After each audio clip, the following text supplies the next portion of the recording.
What if I told you that I've got everything you need to revise for your exam right here? As in your exam specification and a cuddly toy.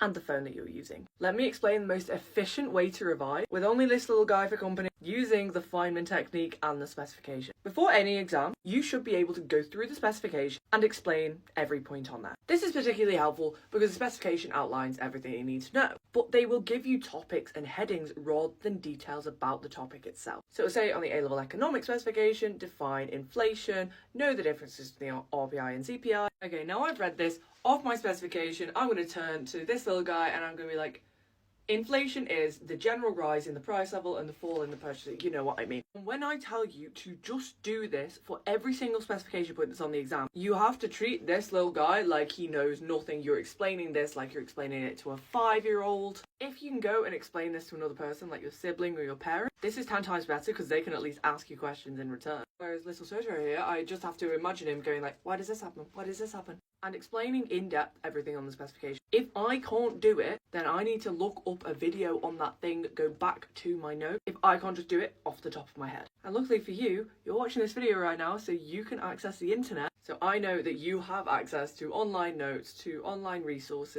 videos, YouTube videos, absolutely priceless. This is an incredibly effective way to revise. Make sure you're only revising the things that are going to be on that exam, only revising the knowledge that you actually need to know, and you're covering all bases. So grab your spec, grab your plush toy, be sure to follow me for more daily study tips, and you will do well in your exams.